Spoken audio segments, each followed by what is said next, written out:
So take it away, Joel. Yeah, does anyone need me to share the sheet? Yeah, I'll put it in the chat, but it's okay. We'll try to do without sharing today and share my screen, that is. And we're gonna go a little bit in not in the order of the Shulchan Aruch. So if I get permission to do that, I don't know if I or really the order of the actually it's the order of the Shulchan Aruch, not more than it is the tour. I want to start just because, in terms of just making sure we have time, I want to start actually with Schitat Begadim and Svog, the sponge, the squeezing clothes and sponge. Just because I think I will be honest, for me, and where I live in the world, the snow and the ice is incredibly relevant.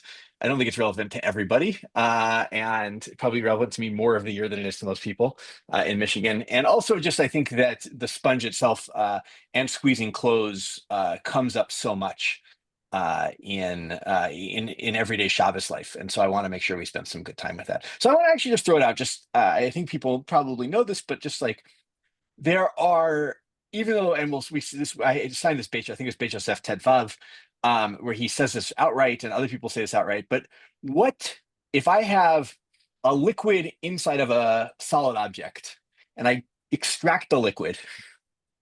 What possible malachot could I be violating? Josie, go for it. Pizza? Schita, well, schita itself is not a malacha. Or tahina? Tochen. It's interesting. Tochen is never. Might be one of grinding up ice, but it actually doesn't come up in that situation. So there's actually others. So let's go with Max on this one. Melaben is one possibility. Good. Cleaning, right? Now, so if it's melaben, right? First off, what? Tell me about the liquids a little bit. If it's melaben, it would need to be the squeezing would be done to benefit the piece of clothing or whatever it is that you're squeezing. Yeah, according to some shitot, right? You're not melaben clothes with orange juice. Let's say, right? I soak my towel with orange juice, my shirt with orange juice, squeezing it out. It's not melaben. Maybe it is, but it's not really melaben because you'd have to use. Well, let's see. What liquid does everyone agree is melaben? If you squeeze it out of water, right? What's the other liquid that might be melaben? Wine. Yeah. So there are, by the way, historically, people have used all sorts of interesting liquids to clean their clothes. I think people have used like gasoline to clean their clothes historically. I've read about it. I don't know how it works, but so you could imagine that some of this might actually change in time. There might be other liquids added to the list that could be a full-blown deraita melaben for schita. I'm not saying that as to paskin. I'm just saying I can imagine a theoretical discussion of that. So, Rav Landis, did you have a hand there that I saw? No, just okay. Don't make Havdalah after you're malabing with gasoline. Yeah, fair enough. Yeah. Although it's probably a very good age. So maybe you should do it. I mean, what is dry cleaning fluid? That's a good question. I was wondering about that. It might be like a carbon based. I'm not sure, but you can imagine someone saying you definitely can't. Your clothes get soaked with dry cleaning fluid. You can't squeeze it out on Shabbos. That's a major problem. So we flip it for a second. What would be mutter? You're going to get hacked by people all the time saying, "What do I do? I just got this." Is there anything that actually works, but it's not really malabe? You know what I'm saying? Yeah, that actually works in not malabe. I don't know. I mean, I think just getting out, if you like spilled orange juice on your clothes, right? Just getting it out would not be a deraita level Easter on Shabbos. Right. It's unless, well, here's the interesting thing. There is a way though where squeezing orange juice out of my clothes on Shabbos could rise itself to a deraita level Easter, which is not under the malacha of melaben, but under which malacha? Sochet. Yeah, well, it's not actually sochet itself is not. Mechabes. No, mechabes is melaben. That would be the what's the other one? The other one we've been dealing with fruit this whole time. Is it mefarek? Yeah, mefarek or dash, right? But that's only in which case. In which case, dash is the one that's listed in the Mishnah. Mefarek is a tolda of dash, but yeah, it's. But that only applies if you want the liquid. Exactly. So what could I do if let's ignore that maybe a Rabbanan and all that stuff, but like if I got orange juice in my clothes on Shabbos and I didn't want to get myself to a deraita level, what would I do to get the orange juice out of my clothes? You'd ring it up. There'd be something that you would do. This would maybe remind you of stopping up a barrel on Shabbos. You might come into this also. Squeeze it into a trash heap. Into a, did you say trash heap, Lexi? Yeah, exactly. It has to be le'ibud, right? You have to do it in a way that you're not interested in the orange juice, right? Because if I got orange juice in my clothes and I squeezed it into a glass, right? Well, then I could just go drink the orange juice. Now I'm separating the orange juice in a way that I could use it, and I'm separating a liquid from a solid in order to make use of it, and that rises to the level of dash. So, Ruben, you look a little confused. So I may have said something wrong, or No. I just to take a step back to the previous question of how it would be permissible to clean your shirt, for example, on Shabbos. If you pour water onto something, would that potentially be permissible because it's not derech? No, Yeah, the idea of shria toes, the hukibuso for clothing. Yeah. Okay. Yeah. If you remember, there were two steps in Libun and in Milaben on Shabbos. One was shria, which is soaking in water, and the other is wringing out the water, right? And those are both. Some people separate that they're different parts of the malacha, different, but they're all under Milaben at the end of the day. So But there really are. water on something is not either of those things.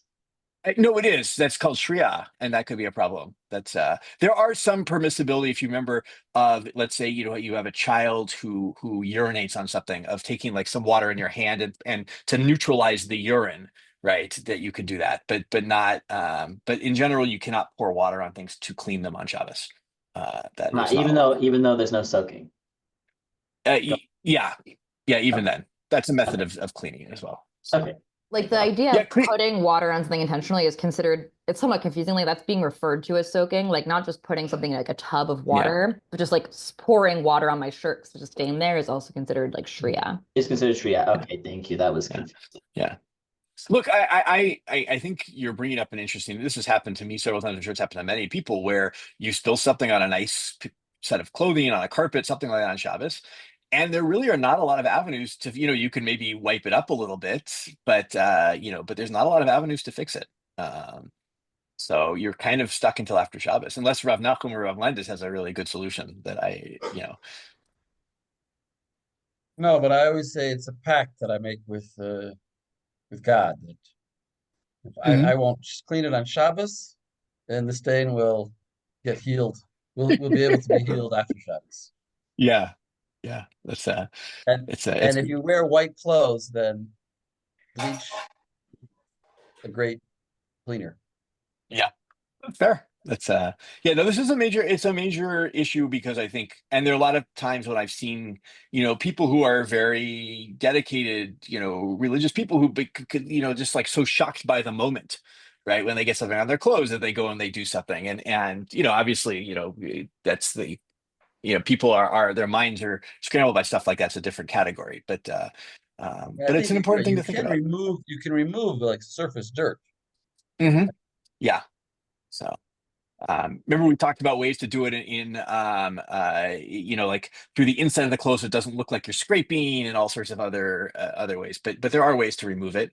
But what you can't do is like actually wash your clothes on Shabbos, or even like take your clothes that are stained and throw them in the water right on Shabbos, or in like a bucket. So this is good, important stuff, and very hard.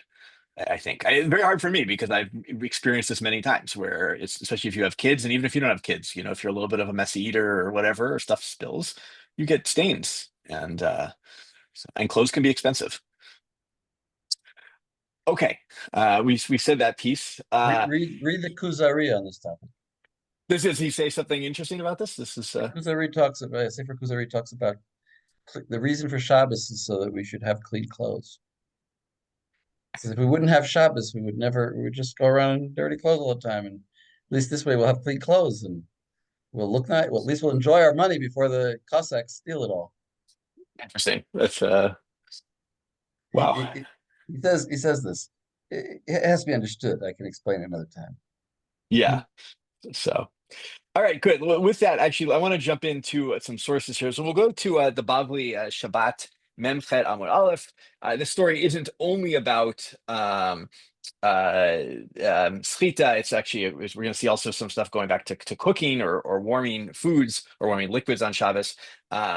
But I want to start there. It's I don't know if anyone's ever made something like this. There's like an interesting like set of stories in Masechet Shabbat, and not just in Masechet Shabbat, but especially Masechet Shabbat of Rebbeim, especially Amoraim, going from one place to another, and they see some activity of what's going on Shabbos, and they're either like get upset about it, or they correct it, or right. It's really interesting. We get really kind of on the ground experiences of like what was actually happening among the people versus actually what the Rebbeim felt about that. So all right, someone want to read Memchet Amud Aleph, this little sugya? We're starting. If you have like just the regular, I put it in the sheet, but if you have the Bavli open, it's at the second line on Memchet Amud Aleph. Rabba v'Rabbi Zera iklu lebe reish galuta. All right, somebody want to? Ruben, go for it. Take us away. Okay. Rabba v'Rabbi Zera iklau levei Reish Galuta. So Rabbi and Rabbi Zera came upon the house of Reish Galuta. Chazyu lahahu avdad anach kuza demaya apuma de kumkuma. Nazhe Rabba. They saw a servant placing a kuza, some sort of jug of water, which Rashi says was cold, on the mouth of a kumkum that was filled with hot water. And Rabba, I think this means he rebuked. Well, Rashi says garbo. Does it mean like? Do you think he outrightly rebuked him, or? I'm assuming so. I'm assuming he Yeah. there's like what we say also, like someone who makes if you're a bal koreh, right? Someone who makes a mistake in laning, if it changes the meaning of the word, you are Rama says you can be go erbo, right? You can. Yeah, I think he rebukes him. So but He showed okay, his displeasure. He rebuked him. yeah. Amar le Rabbi Zera, Maishna mimecham al gabe mecham. Rabbi Zera asked, well, what's the difference between this case where you rebuked versus a case of putting a mecham on top of another mecham? Amar le, which would be permitted. Amar le hatam okome kamokem hacha olode kamolid. And Rabba's reply is, in that case, in the permitted case, you're preserving the heat. But in this case, you're bringing it into being. You're generating the heat.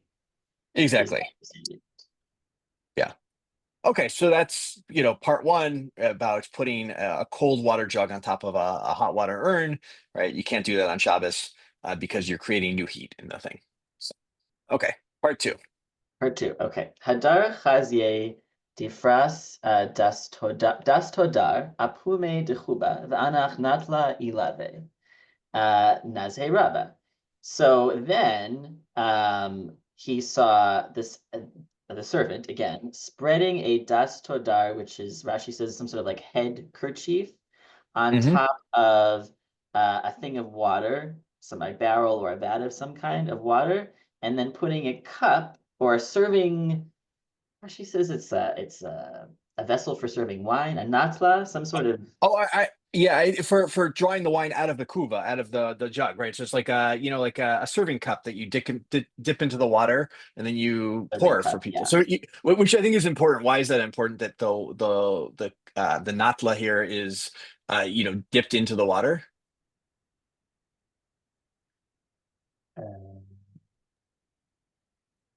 Well, I'm sorry, I don't understand. What can you say about the surface of the natla if you dunked it into this kuda, into this jug? That he would be heated? No, it'd be wet. Right? That it would be wet. Okay. Yeah, I think this is the whole thing, right? This is so keep going. So what's going to happen here? I thought that the significant thing was that the kerchief. Oh no, never mind. You're right. Well, okay, sorry, I'll keep going. I don't know that I'm right, but let's play it out. Let's see how this goes. So okay. Rabba rebuked him again. Amar le Rabbi Zera amai.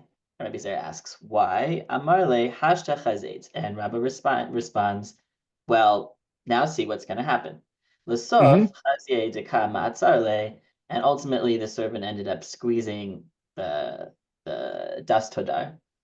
Amar le ma'ishna mi pronka, and Rabbi Zera asks Rabbah, well, what's the difference between this case and the case of the pronka, which is another type of cloth that you can spread over a barrel or a vat on Shabbos? Amar le hatam la kapid ilave hacha kapid ilave. And Rabbah responds, in that case, you're not makpid on that cloth. And Rashi says that cloth was made for this purpose. Here you are makpid. The cloth in this case is a cloth that you wear. And so you are, as opposed to a cloth made expressly for this purpose. And so you will be makpid about the fact that it's now sodden with water or something. Exactly. So which kind of shlita are we worried about here? Just this, maybe it's not so obvious, but open question to group.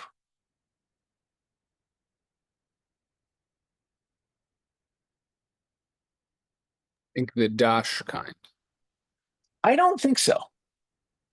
because But tell me, well, Not actually, no, I because- shouldn't say that. That was bad pedagogy. Max, tell me why. Let's do this right. I was thinking because the concern is copied ilave, is that you want the separation. You're copied on what? Pieces? On the but you're copied on the cloth, not on the liquid that comes out of it. Yeah, I think if you were copied to keep it like you're like, oh my gosh, like if you're in a desert and this is the only liquid you have, and every time anything gets wet, you squeeze it back into the jug because you want the liquid, that's Yeah. mefarik. Right. But here it sounds like, oh, you lose a little bit of water. You're just going to lose a little bit of water. Maybe it's in this is in Bavel, right? Where I'm sure that I think, as far as I understand, Bavel has, I shouldn't do this. The historical sources are always tough, and I have no clue what actually the situation was in Bavel. But, I'm assuming that a little bit of water, they weren't worried about losing it. But they're worried about the kerchief, right? That your kerchief is now soaking wet, and you're going to squeeze it out so it won't be soaking wet.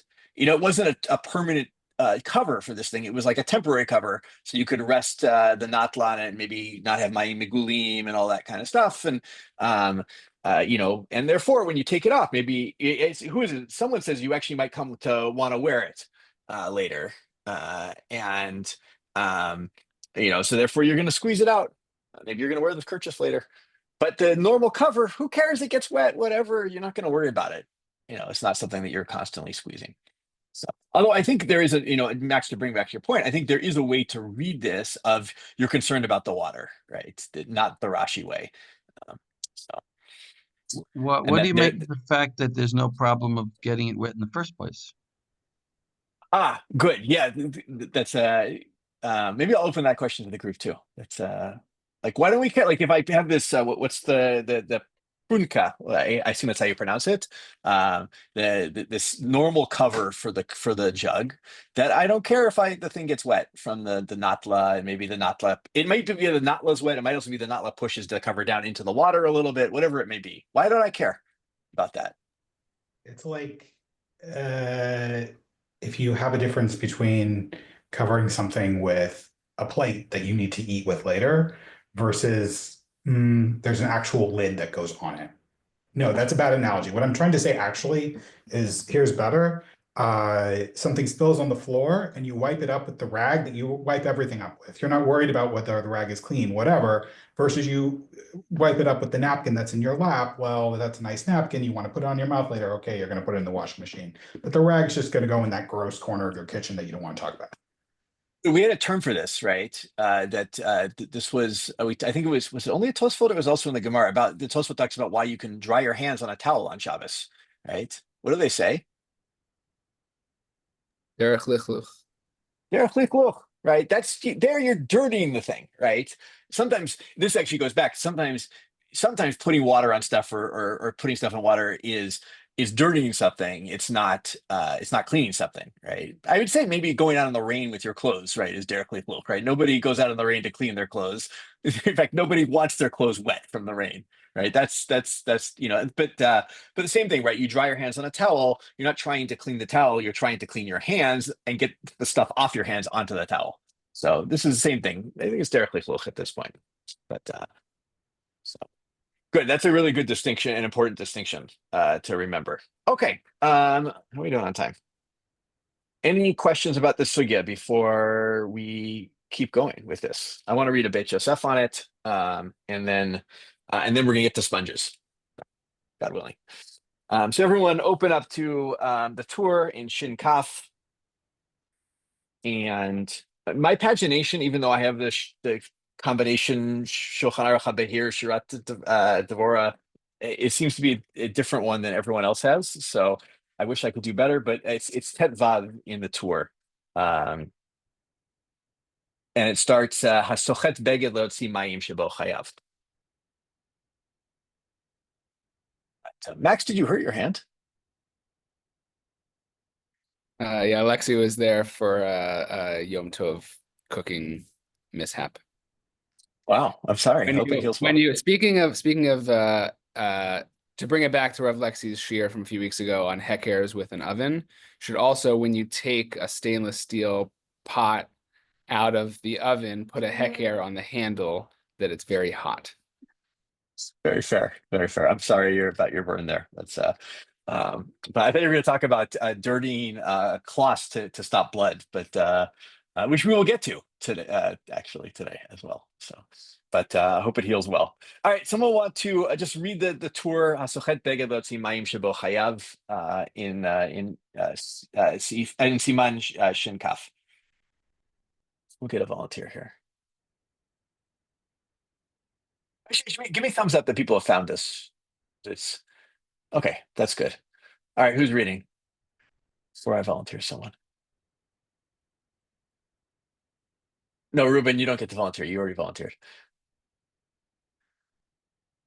All right, I'm volunteering Isaac. הסוחט בגד לחוצים מים שבו חייב, הלקח אסור לפרוס סודר על פי החבית וליתן על גביו הכלי שדולין בו, שמא יבוא לידי סחיטה, אבל בגד העשוי לפרוס עליו תא שאינו חושש עליו לסוחתו. Okay, so this is another version of what we saw in the Gemara, so or a codification of it. So one who squeezes a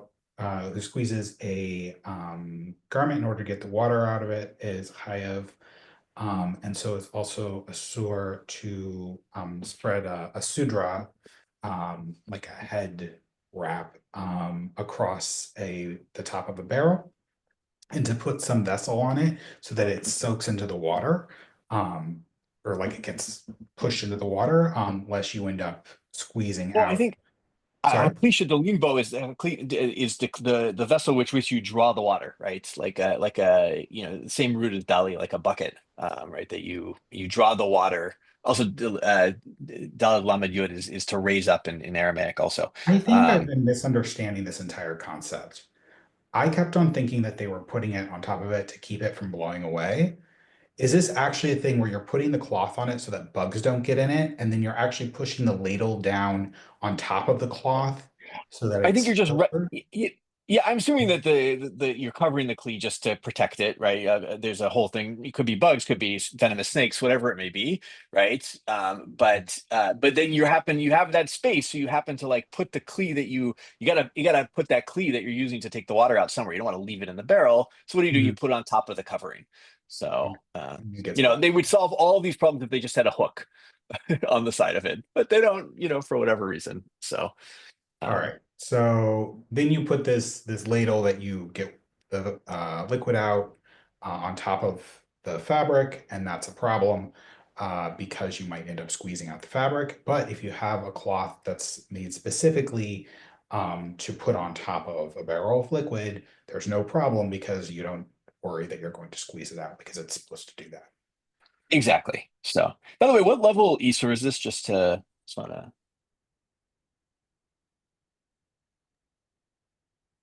I have to make it Yoraita, right? It's like a Xera. I think so. What word? Someone said it. Jessica, did you say that first for you? I said Rabbanan. Just yeah. I mean, what like language of like, so that you won't come to do such and such.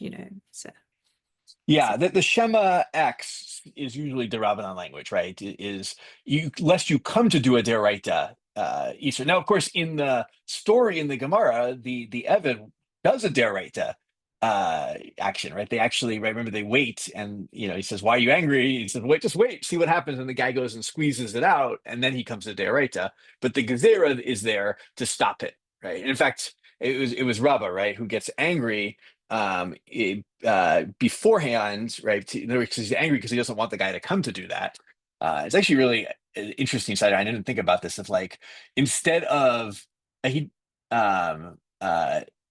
actually stopping the guy from squeezing it, they wait to see so they can prove a point, which is interesting. He's like actually a little bit of lifnei ver there. So I don't know what to do with that. I don't know if any poskim or any Mefarshim on the Gemara say anything about that. So Rav Nachum was thinking. I can see the wheels turning there. That's okay. Interesting question, but I don't have Yeah, anything to yeah. I don't. contribute. But yeah, they seem to be using him as a guinea pig to see if their gezeras are good gezeras or not. Yeah. Yeah, it's there's something feels a little bit off about that, but okay. Isaac, let's go to the Beit Yosef now. Yeah, but it's the nature of Gezerah.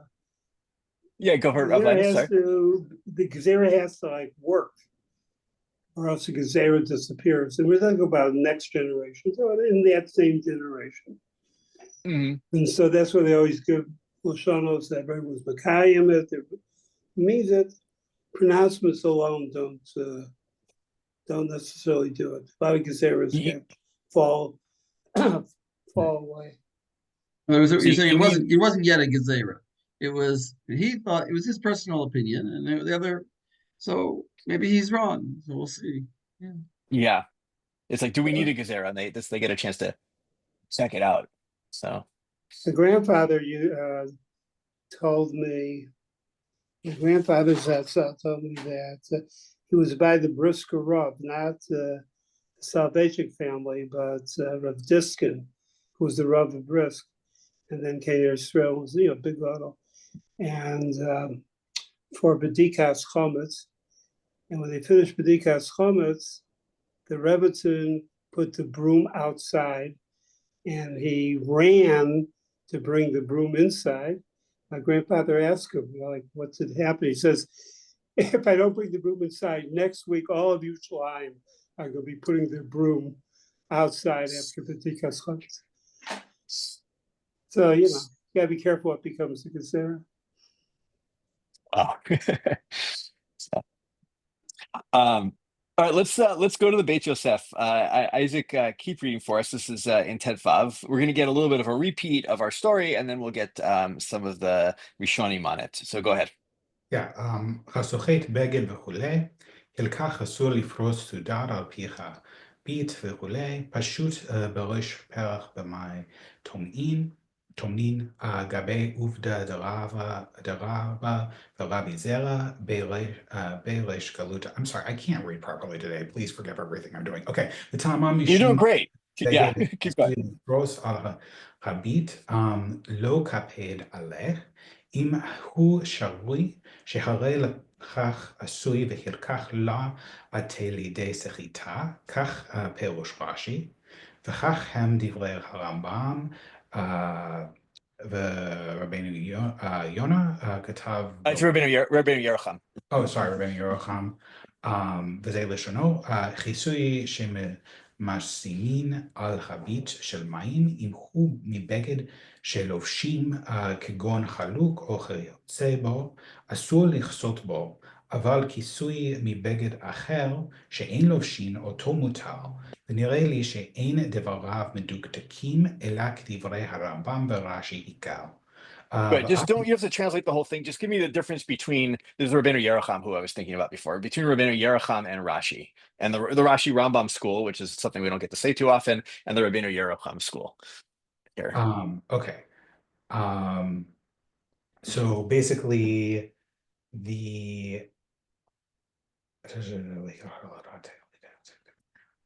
so Rashi thinks that there's a difference between these two types of fabric, and which one you're careful with and which one you're not careful with. Did it with the Rambam. But Rabbeinu Yerucham says for a cover that you're putting on the barrel, If it's made out of a cloth, a garment that you wear, like a cloak, then you're forbidden to cover it. But if it's from something that you wouldn't wear, then it's permissible. So I'm actually not 100% sure what he considers to be not wearable. Like if it's something that's too ratty, or because if we go back to the question of, Well, good. Let me back up here. So let me ask you this. If I have just a rag sitting around, right? Yeah. That no rag. I mean, like I have a tablecloth. There we go. It's a tablecloth sitting around. According to Rashi and Rambam, it is not my usual cover for my chavit. Can I put it on my chavit on Shabbos? no. Yeah. Why? Because I may come. Yeah, because you're gonna be like, oh, my tablecloth is wet, right? It's not the thing Yeah. that's standard. But in the case of Rabbeinu Yerucham, he'd say yes, because it's like, well, you don't wear that. Exactly. I think maybe he's only Nobody's gonna concerned be about like, I squeeze. need to turn this tablecloth into a toga. Well, I Yeah, guess and if you're in toga times, it's different. yeah. You're only going to squeeze it if you're going to wear it, according to Rabbeinu Yerucham. And Okay. and Rashi and Rambam are just concerned of like, as long as it's not the normal cover where you don't care about this thing getting, the normal cover you don't care. It's like made to get wet, and just don't care if it's soaked. But anything else, you're probably going to come to squeeze. So versus Rabbeinu Yerucham says only if it's something you normally wear, then we're concerned about it. If it's not something you normally wear, we're not concerned about it. So I think there's something to both. I will tell you that like I just think about this, that any things that are just even things I don't wear, that if they get wet, I just like the natural instinct I have, maybe not everyone has, is to squeeze them out. Right? That's what you do. You squeeze them out. And I think that's what Rashi and Rambam are thinking about here. Like it doesn't matter if you wear it, don't wear it, unless it's something you've designated to get wet and not squeeze, you're gonna come to squeeze it. Or there's a likely, not necessarily, but we're worried you're going to come to squeeze it. And Rabbeinu comes like, unless you're going to put it on your body, not concerned about it. So that's the split between those schools. So, yeah, It's almost like Rashi is, and Rambam are saying it has to be dafka that you're not makpid on, and Rabbeinu Yerucham is saying it's usher only if you're dafka makpid on. exactly. Yeah. What's right? Because dafka makpid on it, but if it's neutral, then you could. Rashi, no, it has to be your dafka not makpid. So that's the only thing you want to get wet. Yeah. And so therefore the default is right for Rashi and Rambam, just like Rav Nachum saying, is the default garment you cannot put over just the barrel, right, on Shabbos. Versus Rabbeinu Yerucham say with the default garment that you don't wear, you can, as long as you don't wear it. And so for Rashi and Rabbeinu and Rambam, you can only cover the barrel with the thing you normally cover it with. So is this what you said earlier? Your derech is to squeeze it automatically, but not everyone's derech is that way. yeah, I think so too. I think that's maybe Rabbeinu Yerucham and Rashi are thinking about, when you make a gedera, you have to kind of make assumptions. Like I guess Rav Lanas, you can confirm this, right, about people's personality types, right? The average person, right? The average person on the bus that we talk about in the law, and they have different opinions about that. And the sugya I think plays out for either version. So there's no textual source to support one or the other. At least I don't think so. But okay, good. I want to now. The next piece is really going to be a question of like what we've been talking about, the different types of slita, and also organizational explanation of the tour. But go ahead and Isaac, keep reading for us. The Alpha P. Okay, sorry, let me grab it first. Mm-hmm. ואף על פי שעיקר איסור שחיטת פירות הוא משום דש, ואיסור שחיטת בגד הוא משום מכבס, וכמו שכתב הרמב"ם, בלה בלה בלה בלה, כתבנו רבנו בסימן אחד, משום שם שחיטה אחד היא. I think it's shame shchita achati. Shem shchita echad hi. Thank you. Mm-hmm. So even though the main meaning of the isor of squeezing out fruits is that it's dash, and the problem with squeezing out beged is that it's mechabes, it's lavan. It's like Rambam wrote, and the Tur wrote. Echad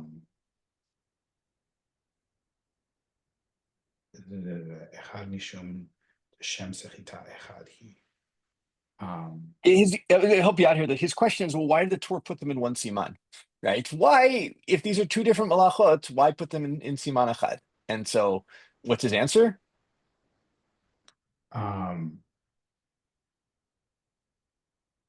Like there's only one name for Sechita. Yeah, they're both called Basically, schita. like you Right? need to look up the topic. You're going to look up Sechita, and you're going to get both these things. Exactly. So schita, they're both called schita.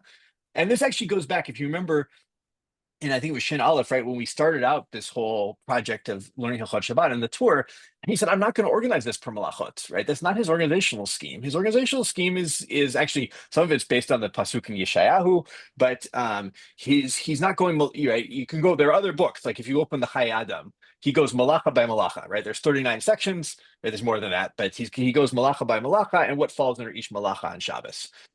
The tour is not organizing like that. They're both called schita. They might have two different malachot, but they are one name, and therefore he organizes them in the same siman. It's something to know about the tour. Obviously, right, in terms of like if I am, I squeeze my grapes on Shabbos, and then I go and I squeeze out my towel to clean it out. There's two different chatot I need to bring to the Beit HaMikdash, right? At the end of the day, it's not one malacha, not one of malacha. So, but the name is the same. Okay. Any questions on that? I do want to add the Beit Yosef doesn't seem to say this. There's a Tosfot. I didn't assign it to you. The Tosfot, I think it's Rabbeinu Tam points out that actually, right, that perot you're always dealing with dash, but with clothing items you are, and we talked about this earlier. Sometimes you're dealing with mechabes, and sometimes you're also dealing with dash. And so you have to actually be careful there. Again, if you want the liquid, that could be dash. If you're just trying to clean the garment from the liquid from the garment, or use the liquid to clean the garment, that is mechabes. And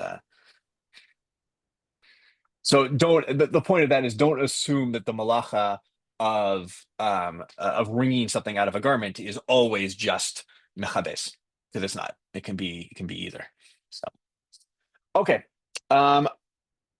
Now we'll go on to, we're going to sponges, but it's both sponges and at the same time, a little bit more on this topic of squeezing out garments.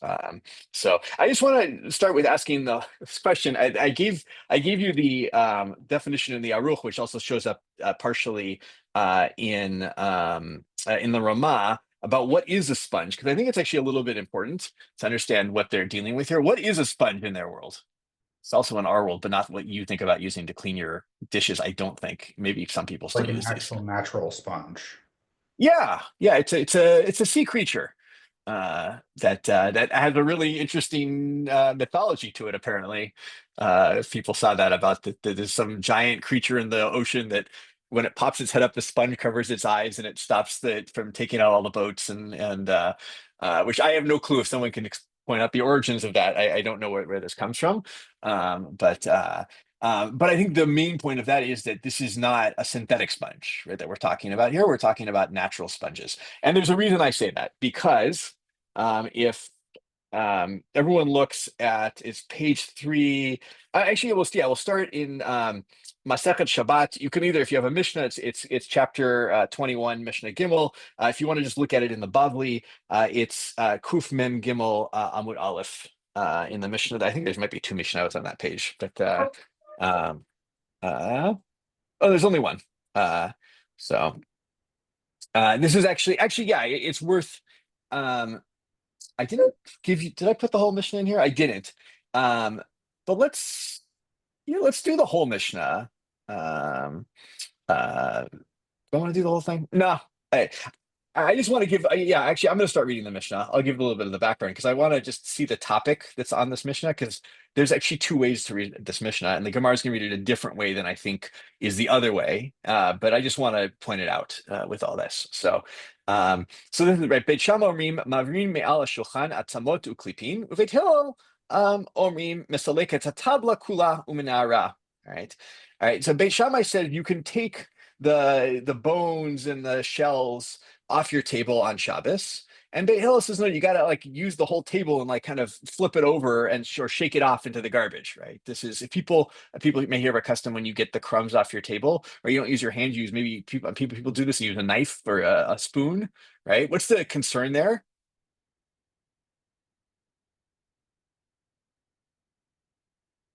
Ruben. Is it muktzah? Yeah, it's muksa, right? These things are muksa. So it's always the best answer, by the way. Any question on Shabbos, what's the answer? Muksa. So, that's my kids. My kids think, it's like, oh, the light switch is muksa. I mean, it probably is, but it's so good. Okay, so I just want to muksa is the topic of conversation here. So now I want to jump into towards the end of the Mishnah Svog. Maybe Josie, do you want to read for us? Sure.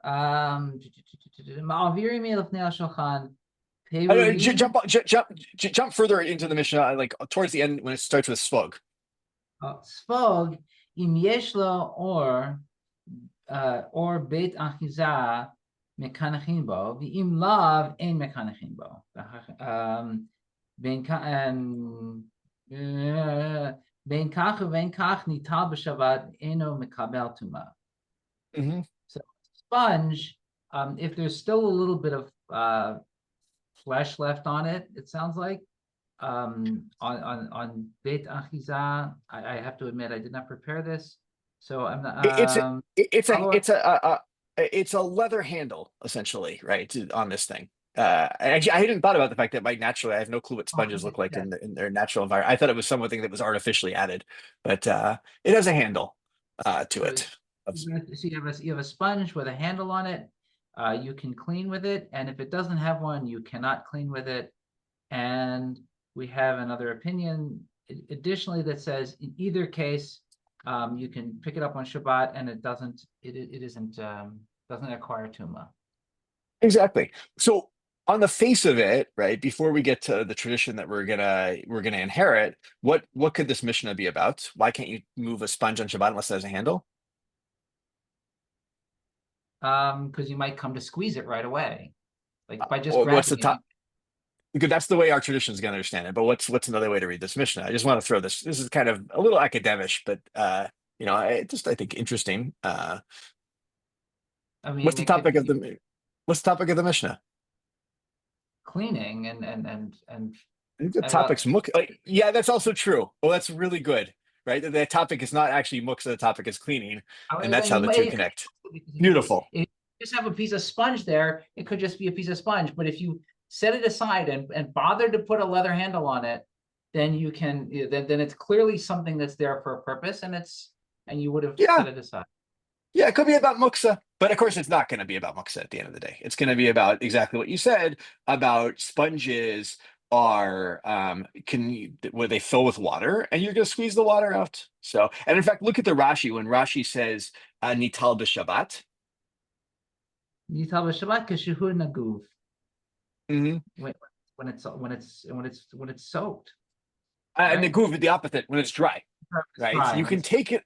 Yeah, you can move it on Shabbos when it's dry, but not when it's wet. And if it has a handle, right, then something seems to be okay. And in fact, look at the Rashi. Does he have it here? No, he doesn't. We're going to see this in the Gemara itself. So, all right, so let's jump in the Gemara into just Svog. Imeshlo Beit Achiza. They're trying to figure out who wrote this Mishnah. Is it Rabbi Shimon? Because Rabbi Shimon doesn't have muksa, right? If we remember, Rabbi Yehuda has muksa, Rabbi Shimon doesn't have muksa. But then go to Svog. Im yesh lo beit achiza.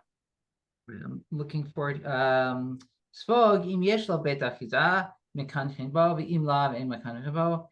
Ata'an Rabbi Yehuda the Amar Divar she'en mitkaven asor baha. Afilu Rabbi Shimon mod. And so we have this question whether it's muksa because we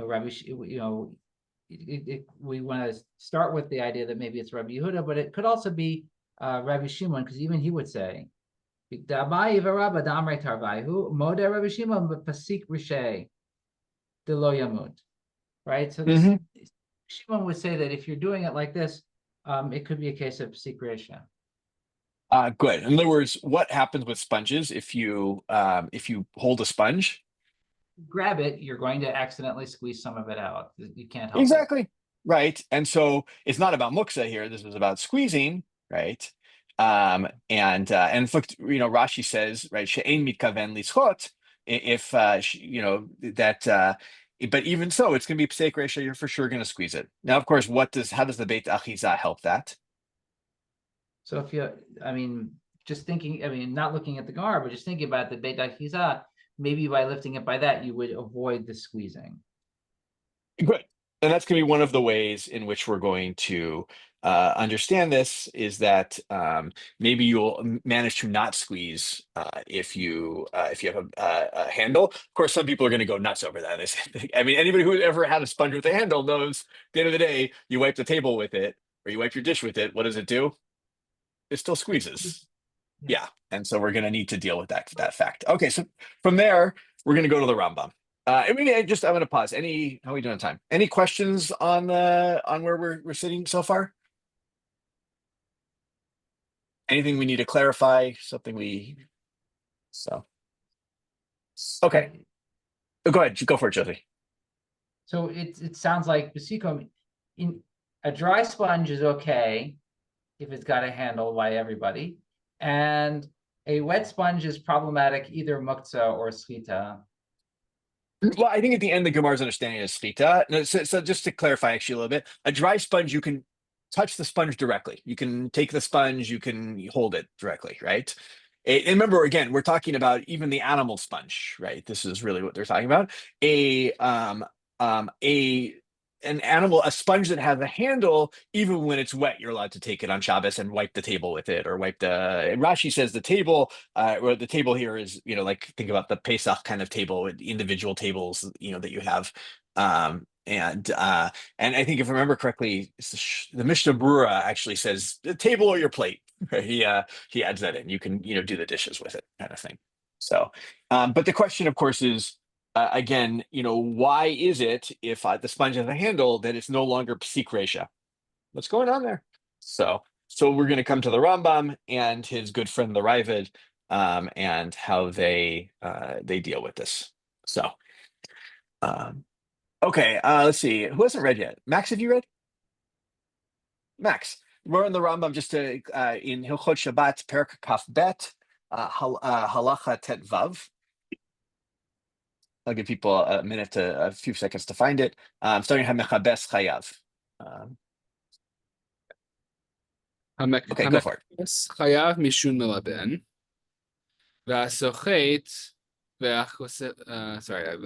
ksus chayav mipnei shum mechabes.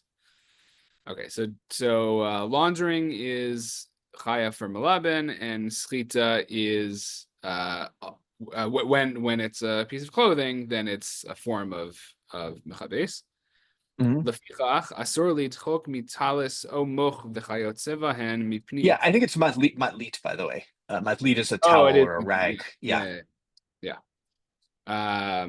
Right, so some sort of rag or towel. V'chayotze vahen b'fiha shisha v'chayotze va kedei l'satma shema yavo lidei schita. Okay, so you can't press on press a rag into a jug, or sort of stuff it into a jug in order to seal its opening, because you'll end up squeezing out the liquid. Yeah, I think they often would use, I didn't give you this sugya in the Gemara, which leads to a very interesting Tosfot, which we'll talk about a little bit in the Beit Yosef. But they would often seal, not the top seal, which would get the thing wet, but the side seal of a barrel. Right, it was, have like a tap, right? So you would get the liquid to come out, and you would plug it up with, some sort of rag or some sort of cloth, and the cloth would get wet, and it would squeeze, or the cloth would already be wet from having plugged the thing up, and it would squeeze out liquid, right? And the Rambam says you can't do that on Shabbos. So, I mean, the Gemara says you can't do that on Shabbos, but he's as he often almost always does, he's just translating the Gemara for us. So What's the name of that product where you slap it onto a thing and it's supposed to it's like a Like Gorilla Glue, but Gorilla Tape. yeah, no, there's something, it's one of those like QVC type products where you just sort of, anyway, I'll doesn't matter. yeah, their days was different. They're Yeah. using cloth and wool. I think moch is usually in the Gemara made out of wool. So Why don't they have cork? I think they do. But maybe it wasn't as again, cork again, right, is something that you have to get. They don't have synthetic cork the way we do. And probably not as much trade to get a hold of a bunch of it. And so, what's the easier way to do things? You stick a cloth in there. So Flex Seal is what I was thinking of. Flex Seal. okay, that's I don't know it. It's all right, so you can't do that on Shabbos because we're going to come to, and then notice the Rambam's word Shema Yavoli de Slita, right? This sounds like a derabanan again, like you might come to do Slita. So, but keep reading. The ein mekanchin bisfog elim ken yesh lo beis achiza shelo yischot. The ein mechasin chavi shamayim v'chayotzeva beveged she'enu muchan la gzeir Hashem yischot. And you can't use a sponge unless it has a handle so that it doesn't, so that water squeeze out.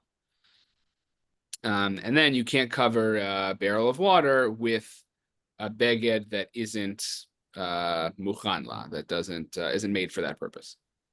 Yeah. All right. So we say our previous topic, and now the sfog. What's he say? The reason is once it has a handle, what happens to the sponge? It won't squeeze. Yeah. Or it won't extract. Exactly. At the very least, we could probably say it doesn't always extract, right? This is not the words of the Rambam, right? Because it no longer is a psik resha at that point, right? If it's so, but now we're going to see the Raavad, who doesn't think very highly of this answer. So go ahead and read the Raavad on this. Okay. All right. Omer ani hatzfartzim mefarshim kain v'kashili ki yesh lanu beis achiza mai have. What does the handle even do? It's impossible, even with the handle, to avoid the squeezing. Vani omer kivan sheyesh lo beis achiza have lekitzlochis melei amayim shemirik mimena mayim aval kshe'en lo beis achiza have lekeveged v'asur lesachto. Right. So actually, what the handle does is it turns the sponge into like a saucer that just has water, and all you're doing is emptying out the water from the saucer. You're not extracting it from a spongy material. But when it doesn't have a handle, it has shem beged or something like that, and that's definitely sklita. Yeah, right. So here's Rav Nachum, but you're shaking your head. Go for it. No, I'm just saying it's hard to understand what he means. I spent a lot of time thinking about this. I'm not 100% sure. I mean, he still thinks it squeezes. He's just like, it's no longer squeezing. When you have a handle, it's just similar to like just pouring something. And it's a little weird because obviously it's not. You're still squeezing out the sponge. But I think the indirectness of it somehow makes it okay for him. Rav Lexi, go for it. I think also in just thinking about this in tactical terms, right? That like when you're using a sponge that you're like holding, it's very frequent that you're like squeezing it out dafka to like wring out the sponge, right? You're like, this sponge is soaked, I'm squeezing it out so it'll continue to be effective. Whereas when you're like using a sponge with a handle, it's more likely that like, yes, something will be squeezed out of it as it were in the course of your use, but there is much less likely the phenomenon of like, you're going to squeeze it dafka with the intent of like wringing out water from the sponge so as to make the sponge no longer full of water, right? That it's, I think, a very different way that you're relating to what's happening, even though there is liquid coming out of it. It's not something that you're doing in nearly as like purposeful or as effective of a way if the idea is how it impacts the sponge. I agree 100%. And actually, look. If I noticed something in the Rambam also. Look, he uses a different language for yischot. He says by the sticking of the cloth, and he says shema yavoli de schita. I don't think what he means is that you'll do schita. I think he just means that you're not trying to do schita, but schita will happen because you're sticking that in. And Shem, and not even for sure, but schita might happen.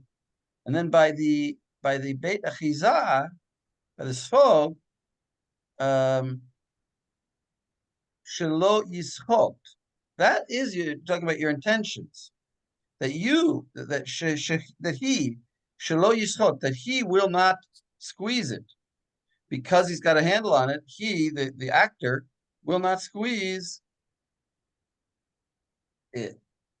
So you're certainly not trying to squeeze it there either. I mean, you're not trying to squeeze it. It's like it's almost like a different concern. We're worried that we're about your intent. And maybe that's what Lexi is saying. Yeah, That's I'm what Lexi is saying. agreeing. That when you're holding a sponge, you actually might try to squeeze it, but it's got a beit achiza that you won't. I think I'm agreeing. I want to add that once we weaken the psik ratio, it's no longer, I'm going to say it this way, the other way, it's no longer psik ratio. So you have the handle, squeeze that handle real hard. What happens? Nothing happens. Oh, if you pressed it, well, it's no longer a complete psik ratio. So since there's a, I just said it, but since there's a weakness in the psik ratio, then okay, it's no longer a psik ratio. Oh. The interesting thing about this, at least to me, was that it seems like they're worried about squeezing the sponge to clean the sponge so you can soak up more liquid. The sponge is just there to soak up liquid, as opposed to the way, like, I think it was even how we wash dishes, right? You don't wash dishes with a sponge at least I don't think so, to soak up the liquid. You do it to get liquid out of the sponge onto the plate, right? Or soap out onto the plate, which may actually, when the Shulchan Aruch and and Rashi say, not in that order, say that you can wipe the table. That it's like a table that has like liquid on it, and you're using the sponge to soak it up, as opposed to using having a sponge where you're trying to get soap out of the sponge onto the table, kind of, or onto the plate. So maybe it actually problematizes. I know there's also just Shabbos sponges out there and other materials you can use that don't soak up water or don't squirt out water. But maybe, like, when you're actually doing it not as a way of mechabes, but as a way of dash, that actually, even with a beit achizam, might be problematic. But I may be being very machmir. I'm not sure. I have to think about it more. So, but I think Rav Lexi's right. I think this is a case of dash, and then it's a case of where with the handle you're less likely to, or maybe just not intending really to squeeze Not it out. intending, and it also, I mean, like, you're allowed to use baby wipes on Shabbat because even though a certain amount of liquid does come out, but it's a negligible amount, and that's not. Therefore, that's not considered a problem. It's not considered issue. So here too, there may be some liquid coming out of the sponge when you wipe off the table with it when it has a handle, but you're not trying to do that, and the amount, and even if it happens, the amount is negligible. Yeah, and this is going to be actually an interesting point, because we are allowed to. This is a Mishnah on Shabbos, right? It gets passed in the Shulchan Aruch that you're allowed to take a rag that's a little bit wet on Shabbos and use it. And there doesn't seem to, even though there's going to be some squeezing, right? We're not really concerned about that.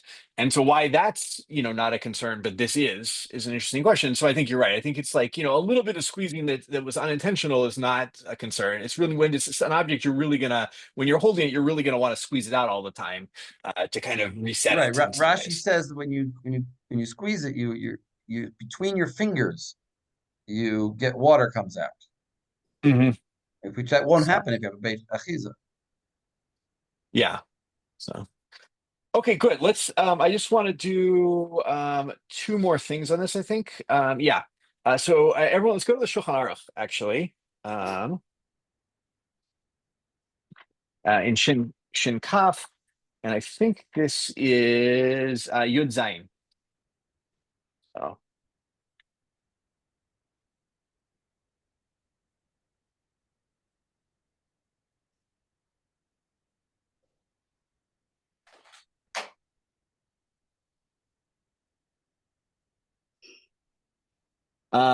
And maybe Jessica, you want to read for us?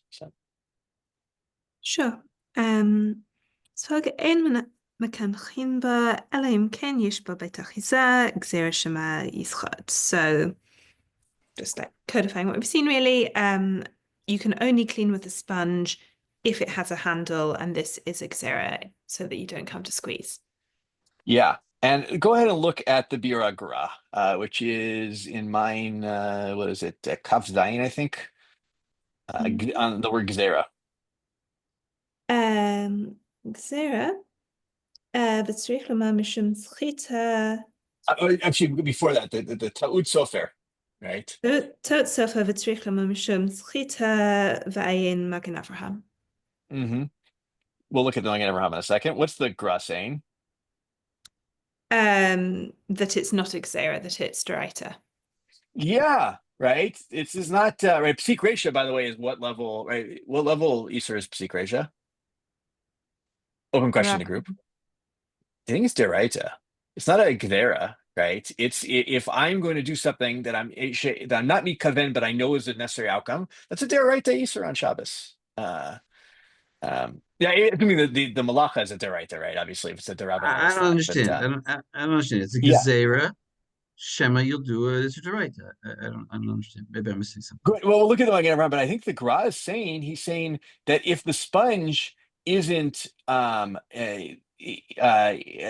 have a beit achidah, doesn't have a handle, you're for sure going to squeeze it. There's no question. This isn't a gezerah here. This is like something that's going to happen for sure. You can't pick up a wet sponge on Shabbos. It's going to squeeze. End of story. And the Shulchan Aruch is using the language of you can't lest you come to squeeze it, Right. I mean, depends how wet it is, but you could move it without squeezing it. I don't. Yeah.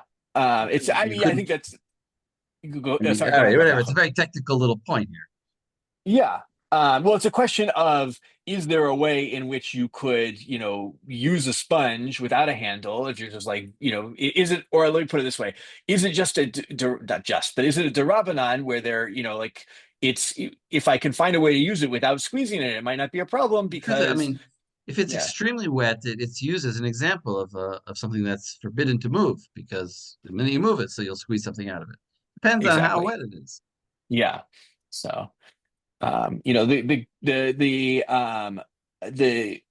Gra is saying this is a d'oraita isur, right? You can't pick up a wet sponge on Shabbos with your hand, and the Shulchan Aruch is saying no, it's a d'rabbanan isur because you might come to squeeze it.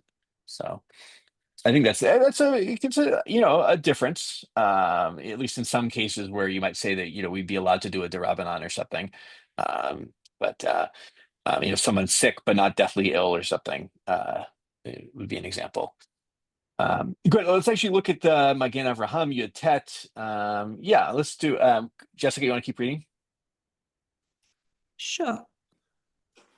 גזירה שמה יסחט, צריך עיון, כיוון דספוג עשוי, לקח ליתלן למקצה שמה יסחט, כמו שכתב סעיף ט"ו, סימן ש"א, סעיף מ"ח, ועוד תמה דבגמרא, הריך אספוג, והקיימלן, כרבי שמעון, דבר שאין מתכוון, מותר. ומשנה פסיק רש"י, אם כן, אין הטעם משום גזירה וצריך עיון. והרמב"ם ורש"י כתבו, דכשיש לה בית אחיזה, אז אפשר בלא סחיטה, אבל הרעב"ד כתב לעולם אי אפשר לקינוח בלא סחיטה, אלא כיוון שיש לה בית אחיזה, אף על פי שסוחט הבלה כמרי מסלוחת מים, אבל כשאין לו בית אחיזה, אסור לסחוטו עד כמה שונו, וצריך עיון לדידי, כיוון דאי אפשר לקנוח בלא סחיטה, למה התירו לקנח בעלונתית, כמו שכתב סימן ש"א, סעיף מ"ח, וצריך לומר דווקא בספוג אי אפשר לקנוח בלא סחיטה, עין סימן ש"ב, סעיף י"ב.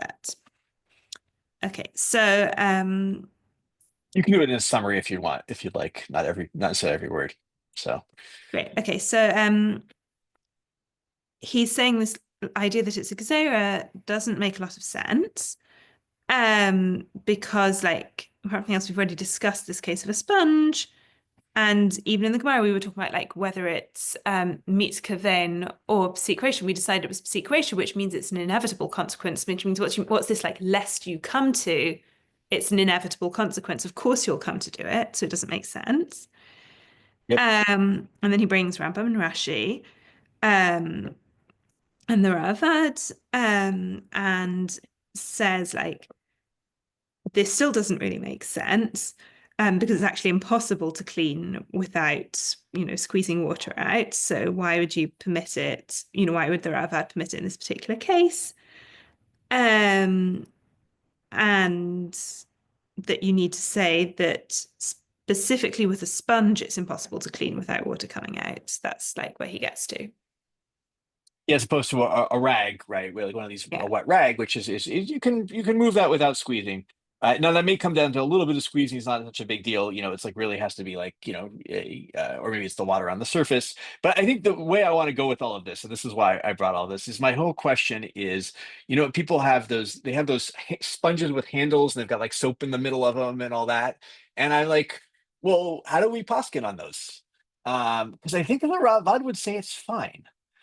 He'd say that's just once you have a handle, anything that happens at the end of that handle is okay, right? Because you're just pouring stuff out from like a saucer. But I think the Rashi Rambam school, which would say, oh, well, maybe with like some sponges with a handle, you may not always squeeze, but in ones where you're like, it's meant to be there for squeezing out, that might be a problem. And therefore in the Rashi Rambam school, they would say, yeah, that's asur on Shabbos. I'm at the end of the day, you can go to the store and buy so many different devices that are not sponges that are used for cleaning. Maybe they're not as good, but they exist. So maybe this isn't such a big problem in the modern world, but could be. So Josie, go for it. It seems like there's some kind of unspoken shiur here, like how much squeezing is considered significant, right? Because even if you take a dry towel or a dry rag, drag it across a table, and you're going to have some small amount of squeezing that's going on when you go to pick it up if you soaked the entire rag. So yeah, or even just water just dripping out of it and it's squeezing itself under its own tension. So where do we, like, this is not addressed, how much squeezing is actually squeezing and how much is squeezing is not squeezing? Yeah, and by the way, I think it's really good that this isn't fully quantified. Yes, yeah. Kind of like, are you dripping water everywhere, or some drop salt? I think you made that quantification, and this is as far as anybody should go.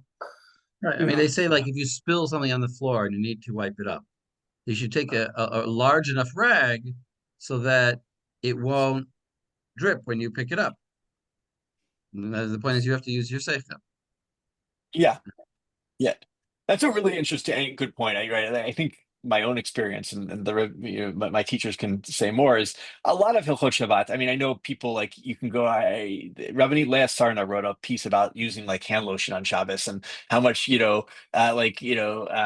I think the Star K has like a viscosity level that they have decided is like asur, like beyond that and below. But I think most of Hilchot Shabbat does not, probably shouldn't play out that way personally. It should be like a sense of like, am I squeezing? Am I not squeezing? Right, and not like I measured the exact level. Right. The Torah. Yeah. I have if Cheryl yells at me, "You're dripping water everywhere." I think it's probably us. Yeah. But if she does it, I think people have a sense of it. Yeah. Not Torah l'malachei hasharet, right? At the end of the day, right? It's so. I'm still trying to think about that like private. In the 1950s, Orthodox Jews started doing tekiah shofar by looking at their automatic washers. Where the hell did that come from? Yeah. So, yeah, exactly. Right. Is the tekiah and the true are the same length and all? Yeah, exactly. You have a sense. It's the same length. But that. Yeah. I'm So thinking about the Ravid, The yeah. Ravid is, a huge Talmud Chacham. They had Ruach HaKodesh in their Beit Midrash. He testifies. What is he thinking? What is this idea that it becomes? Is it just a random statement? He was pushed into a corner and he couldn't explain this Beit Achiza being any different, this handle being any different. I think I'm trying to figure out some sense to it, and I'm thinking like this: that there's such a thing as a kli, and there's such a thing as a beged, and a kli. Both things can hold water. Kli, obviously, you can fill a kli up with water and pour the water out, and a beged, you can't. So, when does a kli become a beged? And so he's saying when does a beged become a kli? So he's saying like this: when it has a handle, it sort of ceases to be in the category of I don't know what you want to say, stuff of material. It ceases to be material, and it becomes a kli. And therefore it's like pouring water out of a kli. I think that's what he's trying to say. I think the interesting thing, I didn't thought about this before, right, is that unlike, begadim also have holes in them and so forth, but a sponge, really, you can see the holes, right? It's like, is it absorbed into the material or is it sitting in between the material, right? I think is also some of what's going on there. And I think it's an liminal case. And so if you add a handle, then you've moved it into the category of it's, even though it's absorbing the same way, that, because it's sitting on the boundary, that it's Right. You're treating it like a kli and not treating it like a beged even anymore. these mutter sponges, Shabbos sponges, they get wet and they contain water because it's just not a lot of water. They do contain some Yeah. water. And They're a usually the toothbrush, ones, the bristles of a toothbrush contain water, but it has a handle. It has a Exactly. handle. And again, I still want to go back to what I said earlier. It weakens the psik ratio. Once you weaken the psik ratio. Yeah, I think that's the Rambam's understanding. I think that's the way you explain the Rambam. I'm trying to think I think the Ravid though says clearly it's a kli. It becomes a kli. Okay. Yeah. I think what you're saying is true also, but it's the Rambam. Yeah, we could merge the Sarfati school and which is also the Rambam school and the Ravid, and saying that both are saying that it's just not slita anymore once you put a handle on, right? It's just like it doesn't have the sham slita alav. But I think that's really what it comes down to. I think they're both in some ways saying the same thing. They're just defining it a little bit differently. All right, I think this is a good place to take a break. One of my rabbis said that when you say such a thing like that, you're arguing with the Ravid. And probably the Rambam too. Now, the Rambam might say he agreed with the Ravid. The Ravid thinks he's disagreeing with the Rambam. So That's you're a fair arguing point. with the Ravid by saying that they agree. Yeah, Chas v'shalom, I should never argue with the Ravid. But I take it back. But with that, it's absolutely true that sometimes the Ravid just disagrees with the way the Rambam explains something. Like, I don't think the Ravid feels so dafka about always disagreeing with Rambam, like, for psak. I think there's a lot of times where his main issue is that he disagrees with, like, an argument the Rambam is making or the way he's presented something. Well, so I feel like that's not necessarily. In this case, he's trying he's disputing him. I just don't think that dispute always definitionally manifests as like such a concrete difference, the halacha. Also, his issue with the handle goes back way before the Rambam. Like, he's got to explain away the handle, which is in the Mishnah itself. Like that yeah. Like, yeah, at the end of the day, everyone agrees on. I mean, you would have to maybe have some. Everyone agrees on the halacha. The question is, what's the explanation? Yeah, which may determine when that explanation, gets played out. Right, there might be cases for the Rambam where a beit achiza is a problem. Having a handle is a problem because schita still is happening, versus the Ravid may say no. So I do want to take a break for a few minutes, just to give people a chance, and we'll come back. We're going to do ice and snow a little bit, and then I'm going to read the first verse just because this is from the Tosefta in Shabbos. I gave the citation from the Lieberman Zuckermendel. There's two versions of the two manuscripts of Tosefta, and there's two slightly different versions as to how we do it. But it's important because it actually comes into the halachic debate here. It says, "Ukashem she'ein tomnin et hachamim batchila b'Shabbat, right? It's just as like you can't initially insulate hot things on Shabbos, right? Because we have a rule. This is a good time to go over that, right? We're on Shabbat itself, you're not allowed to insulate even in things that are not mostly hevel, right? For the first time, if it was already insulated before Shabbos, you can return it to the insulation. And before Shabbos, you can't insulate in things that are mostly hevel to stay like that on Shabbos. Okay, but kach ein tomnim lo tasheloi v'lo tzitz. I think it's supposed to be sonen here, not snon, which is written in the version. All right, so you also can't insulate cold things on Shabbos. Although I think we don't paskin this way, that we actually don't follow the Tosefta here. But then it says ein meraskina tasheloi shazov memav. Right, you can't like mix or crush or grind up snow so that the liquid will flow out of it. You can stir it. I'll use the word stir here. Stir it into the cup, or into the plate, and then there's no concern. Okay, and the important is the merasek hu letocha kos is going to be interesting because it's different language in the Mishnah and will play out into the halachic conversation. So, okay, that's the Tosefta. I just wanted to start with that. I don't know if there were any questions on or thoughts on the Tosefta. So, just a good time also to read. Letocha kos, and what was the other example? Letocha kara. Presumably, there's food in both of those cases. Exactly. Yeah. Or liquid in the first case, maybe there's liquid in the cup. There's liquid, and in the kara, there's food. Exactly. So it's not nikar. It's not obvious that you're melting the thing. Yeah. The question is, right, is there your as opposed to what we'll see in the Mishnah, you're not putting it in the cup and letting it melt on its own. You're actually physically melting it with a straw or your hand. But the Aruch HaShulchan will actually point out that this may actually have an interesting implication into putting sugar in coffee on Shabbat or in tea. Right, because if you're I think he's thinking about sugar cubes there in particular, but whether or not you are allowed to stir it, it's going to depend as to how you read this sugya. So I was kind of an interesting piece from the Aruch HaShulchan where he is bringing into maybe I doubt sugar cubes, maybe they existed back in the time of some of these earlier sources, but in his world was a live question. So. Okay. Yes, about putting salt in soup too. It would be yes. I mean, this again would be a question if the salt was finally ground already or not. But here we go. Let's go into the Masechet Shabbat. Nun Aleph Amud Bet. It's the very end of the 4th chapter of Masechet Shabbat.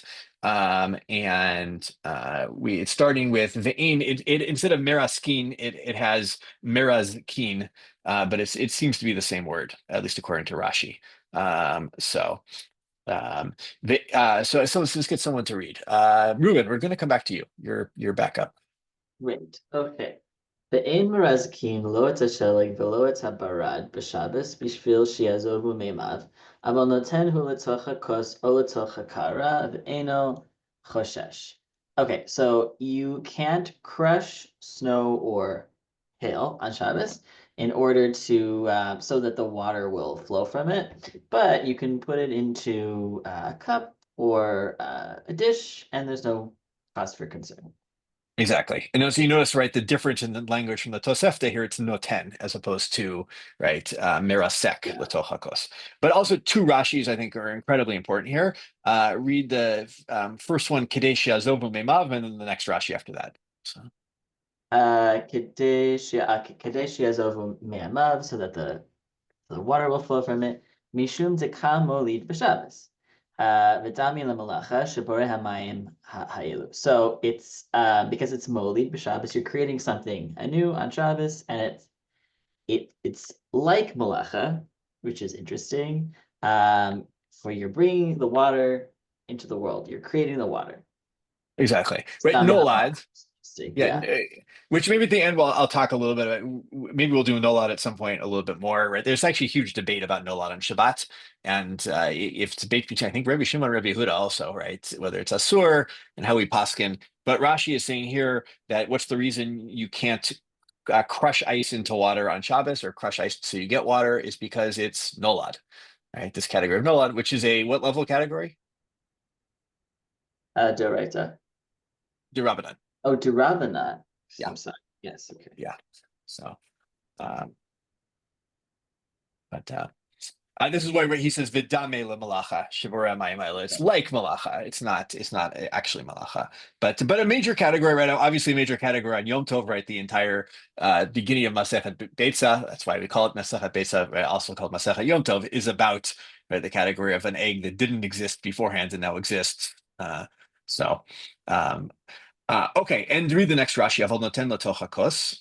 אבל נותן לתוך הכוס של יין בימות החמה כדי לצנן, ואף על פי שנימוח מעליו ואינו חושש. Okay, so but you can put ice or hail into a cup of wine on a hot day in order to cool the liquid. Even though it's going to melt on its own, it's just going to melt the snow, and there's no cause for concern. So what would Rashi think about your stirring into the cup? Well, this seems, I don't think he would necessarily be pleased with that, because this seems to be passive. You can put it in, it will melt on its own, and that's fine. But it's possible that if you were actively dissolving it, it would be a concern. Good. And now, just since we're going to keep on this for a second, what if I took a piece of ice and I just put it like in a warm room on Shabbos on a plate by itself, with nothing else?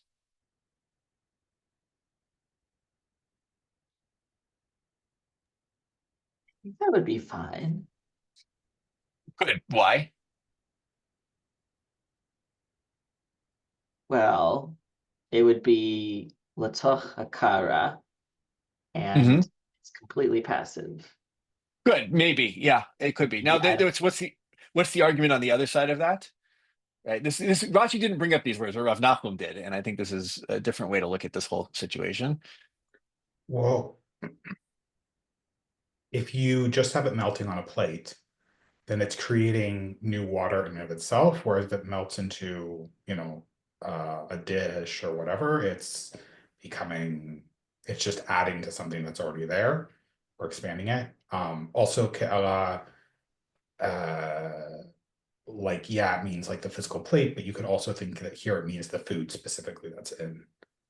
Good. Yeah, but I think you're right. I think it's you could say, well, if nolad's the concern, by putting it in a place where it's going to melt and it's going to be recognizable, you've created a nolad. And the reason that in water it's not a problem is because there's no nolad. You don't see anything new, right? There's water and there's more water, right? It's that's a way to look at it. That assuming that you think it's nolad, it's not the way Rashi goes. I think you're right. I think Rashi thinks it's a question of did you actively make the nolad with your hands, or did you did it happen by itself? So, okay. Let's see, Max. Oh, Rav Nachum, then Max. Well, Max, go ahead. I was just wondering, in terms of the maybe this is most relevant for the sugar cube, or I guess also for the ice.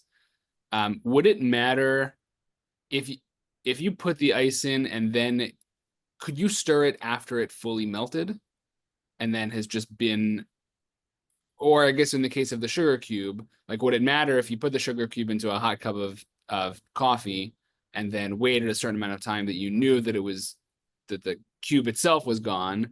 Could you then stir it because it's no longer that you're stirring is creating something new? I think my instinct is yes. Someone else might have a different idea, but it seems like once it's only that once the thing has happened, me'elav, then it's not a concern anymore, right? But if you're helping the process, that could be problematic.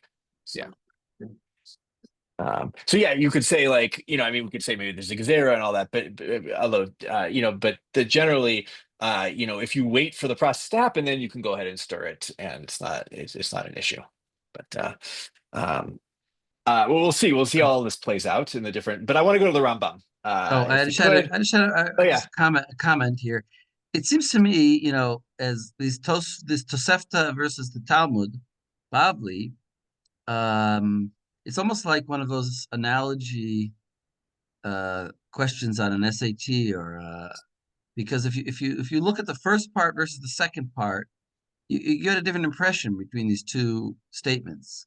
In the Tosefta, either case there's mirasek, right? Miraskan is going on in both cases, and it's just saying you can't do it stam, but you could do it into a kos, and then it has to be, well, what's the difference? So it must be that there's something in the cup, and then since you're a second into the cup, it's not nikar. But in this one, in the Bavli, it seems that the oppositions are different. Ein raskin or raskin as a sheli b'shabbat is zovme aval noten. It seems to be whether you're active or passive, and not where you're mirasek to. Is in the Tosefta, you're always mirasek. It's just a question of where it's going. So here it's whether active or passive, and that would imply that valoten letocha kos, as long as you're passive, it should be permitted, and not like Rashi says that it's tok yayin. That even if the cup is empty. Now, Rashi's comment should have really been on the Tosefta. Yeah. But in the Bavli, it seems like the opposition is whether you're doing the risuk or you're not doing the risuk, and that it should be even to an empty cup. That's just the way it seems from the logic of the structure of the words. You agree with me? I do. I completely agree. I think either Rashi's understanding noten of like, oh, noten must be mirasek l'tochakos, right? Because we're already talking about mirasek, and it was just like a shorthand kind of way of writing it. I think that's the way he's thinking about or maybe I don't know. Does Rashi maybe he knows the Tosefta, or it's and he's reading He might into have this had potentially. He might have had a different version. He might have had. I mean. But the way it's printed, I think the way it's written, it's clear that noten as opposed to mirasek. And obviously, why does it add the cup? Because where else would you put it? You put it on the ground? Like it would be useless then. It has to be into a cup. If you're going to let it passively melt, it has to be into something. Yeah, it's a good point. All right, I think with that, let's go to the Rambam. How are we doing? Yeah, we're let's go to the Rambam. It's Perek Kaf Aleph in Hilchot Shabbat, Halacha Yud Gimel. We're just going to do the beginning of this. We'll get a little review, but I think the review is important because before we talked about the Torah's organizational, or the Beit Yosef talked about the Torah's organizational structure of putting all the Shechita in one place. I think the Rambam's organization is even more so than the Torah's is incredibly important. The Rambam says it. I mean, the Rambam is incredibly careful about how he organizes things, and it gives it insight into what he's thinking sometimes. So maybe let's see, who's Isaac? Do you want to read Perek Kaf Aleph Halacha Yud Gimel Hilchot Shabbat in the Rambam? Okay.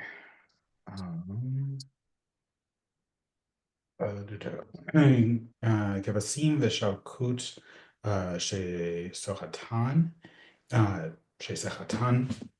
אם לרחך גופן מותר, ואם להוציא ממהן אסור, ואין מרסקין את השלג שיעזובו מהם. Okay, so you have some sort of like overboiled food that you. It doesn't have to be over, but it's pickled or boiled vegetables, let's say, right? Okay. Jastro says that shalkut is overboiled food. Yeah, I know. I don't. Shlakot are just like a way of making vegetables in the Talmudic world, right? That you just boil it. I think about soup vegetables is the way I think about it. Maybe. So maybe that's, I don't know. Some people think that's disgusting. I think soup vegetables are good, but I don't know. I'm just picturing like really disgusting school lunches. But anyway, yeah, fair enough. These vegetables that have liquid in them as part of how they're prepared, and you squeeze them out. If it's to like flatten out the vegetables, that's okay. But if it's to take the liquid out of them, that's a sore. And you don't grind snow in order to get the water out of it. Yeah, keep going. Aval mirasek. Sorry. I didn't get. Oh no, I didn't give you the rest of it. Yeah. Yeah, I'll read. Let me read the next piece. But you can stir it or grind it into the kera or the kos, right? The Rambam has the tosefta essentially here. In fact, actually, he's really interesting. He's really just giving. It might just be there's a different version of the Bavli out there that he has and Rashi has that is the tosefta version and not Noten. But it's interesting that he puts these two together in the same halacha, right? That you can't squeeze vegetables for their water, and you can't stir snow or ice by itself, not into something, not when it's in something, in order to get the water out. Now, what he sees the parallel between those two is going to be the question. Okay, anything else on the Rambam? We're going to stay with the Rambam because we're going to do the Magid Mishnah. So, all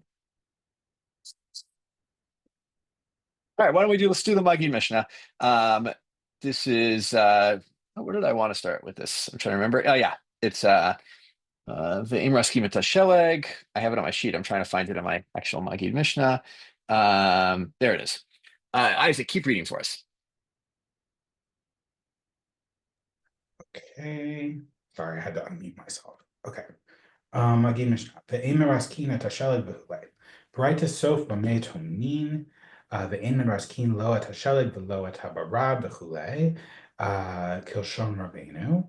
Okay, so we read the Gemara the same way that Rambam has read it. V'chatav haRamban ze l'shono zal v'harashba zal shebetosefta hitiru afilu l'resek b'toch. Sorry, b'toch ha'kera, that was a thing on my screen. V'chatav harashba zal she'ta'am ha'isur kedei she'yazovu memav mishum gezerat sechitat perot ha'omdim lemashkin nag'u ba. So the Rambam and the Rashba say that in the Tosefta you're permitted even to, rub it between your hands into the dish. And the Rashba It means between your hands. You can stir it or grind it into the dish, though. Yeah. Okay. So the Rashba wrote that the point of the Isur is the point of the Isur to not have the water coming out of it is because of this gezerah against wringing out or squeezing, juicing fruit that are used for like fruit juice. And you're worried that you're going to be like, oh, next thing I grab is, this orange. Exactly. Right. They're like very similar. You're gonna, right, these two butt up against each other, these ideas. You're gonna be like, oh, I can, grind up ice to make water. Oh, well, maybe I can also, take my well, an orange is an interesting question. In our world, orange is used for juice, but like I can take my grapes and squeeze them to make grape juice on Shabbos, right? Because it's a gezerah, because these are similar things. And in fact, then why, according to this, are you allowed to do it into the kos? Which may also be with your hands even.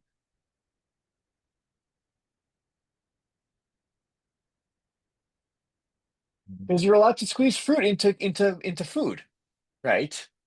Mm-hmm. So I think there's less concern that you're going to get confused at that point. And so therefore the gezerah applies the same way the rules apply or at least similarly to the way they apply to fruit. And so the whole reason isn't nolad, the reason is gezerah, lest you come to squeeze fruit. And that's why the Rambam organizes it like this, right? He puts the two together to tell us that these are two rules that are very, very much related to each other, right? In fact, actually keep reading. Like the Magid Mishnah says that. I didn't make this up. So. וכנראה מדברי רבנו שהביאה אצל דין הסחיטה ומדבריהם למדנו שאין בהן איסור נולד, לפיכך מותר ליתן קדירה או מאכל שקרש שמינותה. Yeah. It's fat. It's fat, yeah. בחמה או כנגד המדורה, ואין כאן נולד, והן כתב הרמב"ן ז"ל. Okay, and it appears from the words of the Rambam that he introduced this next to schita, and we learn from what they've written that there's no isor of nolad, and therefore it's permissible to put the dish or the food, or dish or food that where the fat has congealed in the sun or next to the stove, and there's no issue of nolad there, and thus says Good. Yeah, this is important, right? This is an important thing about whether or not nolad of taking something that's a solid and having it turn into a liquid on Shabbos, whether, or at least causing it to do that, is asur. And if you think that the whole problem with the snow and the ice is just nolad, then yeah, it's also a problem if you have congealed, chicken fat, which doesn't have to get to the level of cooking to turn to liquid, right? You can put it next to the medura, right, not on it, and it will melt, and then you've violated an Isur nolad at that point. And according to this school, that's not a problem. That's not a concern. But according to the school that says this is about nolad, this is a concern, both for not only for the ice and snow, but for fat as well. And so that's the question we're gonna kind of have to play with of what is the actual Isur? Is it nolad or is it shema yischot? Right? And there's shema, and because of schlitat perot, we have an Isur on the schita or the merasek of ice and snow because of its similarity to you have a solid that you get liquid from. So let's look at how Shulchan Aruch rules on all of this. So let's go Shulchan Aruch Shin Kaf, and let's start with Tet. So Josie, if you would not mind reading for us. Moment, let me just get to place. Okay, Hashelag v'habarad ein meraskin otam, dahainu l'shavram lahatichot dakot kidei shiyazovu memav. Aval notenhu l'toch kos shel yain o mayim v'hu nimuach me'alav eno choshesh v'chein im hanicham v'hama o keneged hamadura v'nifsharu mutarim. So if you have snow or hailstones or chunks of ice, I guess, you can't actively squeeze them because here you're going to break them and cut into pieces to just squeeze out their water, or for the water to flow out. Yeah, something like that. But you can put them in a cup of wine or water, and they will passively melt, and there's no concern here. And you can also put them in the sun or next to a bonfire, and what's left of them is permitted. Exactly. So first off, is he following the Mishnah? Is he following the Tosefta that we have? So this is more like the straight up Mishnah. It's not the Tosefta. Exactly. And in fact, look at the beginning of the Magen Avraham and Yud Gimel there. No tenhu. Okay. Mashma delistrak biyadayim asur. Right. So this is actually doing it by hand.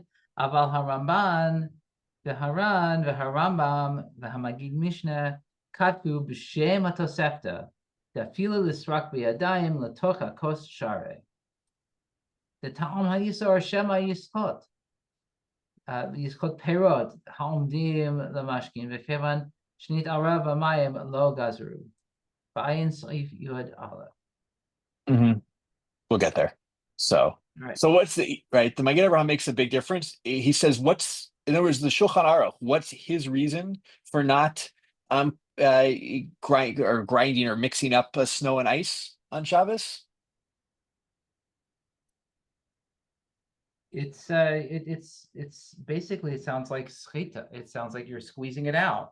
Right? No, that's the Ramban, the Ran, and the Rambam school, Magi Mishnah, right? But he sounds like he thinks you can't stir it with your hands because this is a case of nolad. A nolad, actively creating a nolad. If you do it passively, that's fine, but actively creating one is a problem.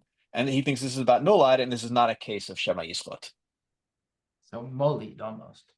Yeah, exactly. He's posting like Rashi. And he's posting and he's using the language of the Gemara, not the language of the Tosefta. So, except for the second part, it seems to go against Rashi. Good. Yeah. And in fact, look at the Magen Avraham. I mean, I'll read it. Yodalid, right? If you put them in the sun, right, or next to the fire, and they reach I don't know tepid temperature, shall we say, and melt. That's mutar. And the Magen Avraham in Yodalid says hinicham bechama lupi mashe katav Rama b'siman shin yudchet sif. But back then they called it Yudvav.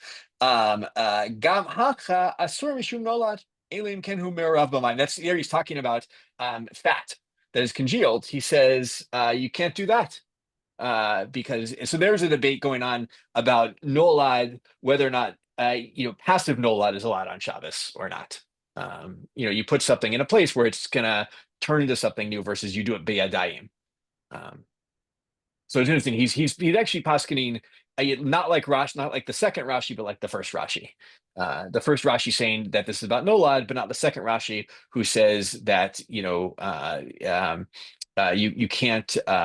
Is it the second Rashi say that? I can't remember now. One way or another, he's saying that you can do passive nolad, but not active nolad on Shabbos, and not like the Ramah. But also not I like. want to argue with the Magen Avraham. Go ahead, go for it. In your Dalit, he says that the Ramah should have spoken up here, because why does he agree with the Mechaber supposedly about letting it melt? It should be nolad, like he says. But if you look over in Shin Yud Chet, he basically says that you could let fat melt, and then he says, but yesh machmiri is not to let fat melt because presumably of nolad.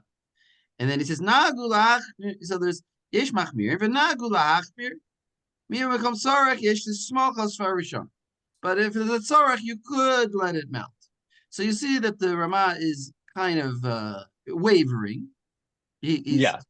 And he's basically saying, yes, so by fat, maybe it's nolad, but by water, no. In other words, it's easy to say once you see that his chumrah by fat is not so 100% held. So maybe he's more lenient by ice cubes. Yeah. No, that's fair. That's I think that's part of the Magen Abraham's problem. It does sound like, but I think he's also pointing out the Magen Avraham is definitely right in basically, but I'm just pointing out you could try to bash it. So good. I'm just looking at the time. I want to do one more thing on ice and snow. I think we have a good sense of it. You can read through the rest of the Shulchan. I'm sure you did about, but there's an interesting piece in the, at least I thought it was interesting, the Taz about a piece here, and it's just a good concept on Shabbos. So I wanted to read it. So in Yud Gimel, I'll read the Shulchan Aruch, then I'll have someone else read the Taz. He says, Doras sheleg baraglav eino choshesh. You're allowed to walk on snow on Shabbos and not worry about it, that you're going to melt the snow. Okay. And it's an interesting question as to why. So maybe Max, did you read it a second time already? Max, read the Taz there. Baraglav eino choshesh. This is Yud in the Taz. Okay. נראה דאף אגב דאי אפשר שלא יהיה נימוח ואבי פסיק רשע, מכל מקום לא גזרו בזה כיוון דאי אפשר להיזהר מזה בימות החורף. דכל הארץ היא כך מלאה, כפור וגליד והמנהלים הם לחים ונמאס השלג שם. It's just too much snow to avoid it. And so therefore, what didn't Chazal do? And so there's no gzera about stomping on snow. Yeah. Chazal didn't make zerot that are just impossible to live by, right? This is, if you live in, now granted, Chazal didn't live in Europe, but, they knew there are places that it's just too much snow in the winter and you wouldn't leave. You're saying it isn't nolad then? Nolad would be a gezerah, right? That's true. It's, this is Devar She'eino Mitkaven. Right, you're right, and so then it's psik reisha is not a gezerah. It's a great point. I didn't think about it that way. he's maybe claiming psik reisha as a gezerah here, which is interesting. I don't know what to do with this Taz in that sense. Rav Lexi, you have a thought on that? Yeah, I just feel like there's a few factors. Obviously, we have this comes up in the discussions of psik reisha versus davar meets kaven, that they're like at some point they end up saying you don't need to worry about like walking across grass for fear that like your shoes are going to uproot the grass, because part of it is like, you know, you need it to be possible for people to like function and live, and the fact is that like actually walking over surfaces is something that people are generally not really able to avoid. So I think there is some element of like, not only is it not really possible in a lot of environments for people to be able to avoid walking over snow if they want to leave their home at all, but also that like given the whole thing is portrayed by a lot of people as potentially a xera in and of itself in the cases where you're smushing the snow, the fact is that it makes much more sense for us to be worried about that leading to an actually problematic sort of act of slita, for example, if we especially have that framework of slita as opposed to nolad, than when you're trampling on something, right? The whole point is like that's not the way that you would be doing slita if you actually wanted to be doing it, right? So it makes sense to draw a distinction between when you're smushing something purposefully, where the idea is you want this outcome, as opposed to, yeah, like walking along a surface is not something that like is a natural snowball effect, no pun intended, leading to like squeezing fruit. Well, why It's does it actually call? The question is, why does it call it psik reisha? You shouldn't have called it psik reisha. Oh Should have no, called actually, it like the grass case, that it's just likely but not necessary.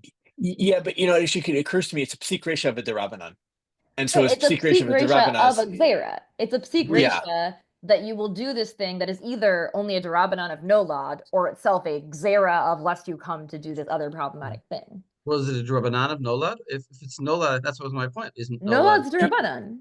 Yeah, And no, it's that's derabanan. Yeah. what I'm saying is like Mhm. either way, either it's nolad, which is a derabanan, or it's a xera lest you come to do other types of slita, which would also be derabanan. Uh-huh.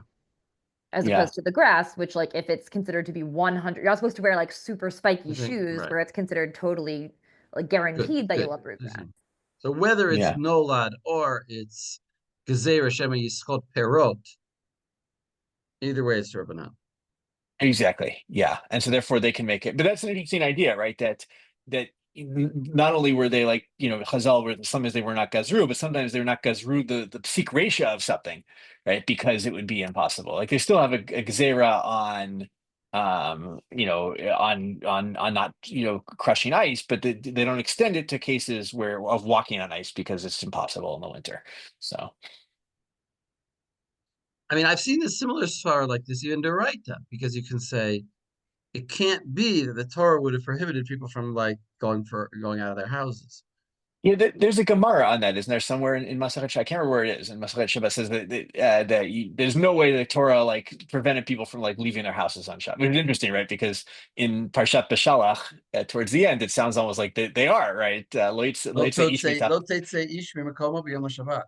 Exactly, yeah, but they're like, it's not possible that Right. people I can't Don't leave be a their house on Karaite. Shabbat. Yeah, I Well, mean, we're not- Yeah. I mean, to make it even earlier than Karaites, right? Like something we see throughout Masechet Shabbat is like the tension between more of like a Second Temple period understanding of Shabbos, but you also see like sort of Rabbi Eliezer being a strain of, which is much more this like ascetic, like quiet, like fasting, holy, like very kind of restrained vision of Shabbos, which would fit much more with the vision of like you sit in your home, you contemplate, etc.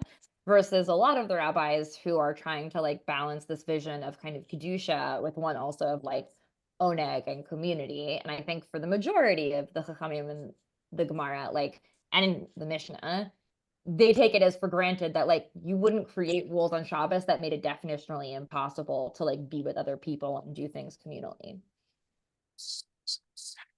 Good. I just want to finish with just two things. We'll just do it outside, then we can look at it inside just because I'm out of time. First, we didn't talk about psik reisha de la nechale, but it's kind of come up here. A big debate between the Aruch and the Tosfot about whether or not we permit things that are psik reisha de la nechale, like, and this is the case of plugging the barrel with, it's just going to squeeze out, but I don't care about the liquid that drops out, right? It's like, if I don't put a cup under it to save the liquid, some people say that's mutar, some people say it's asur.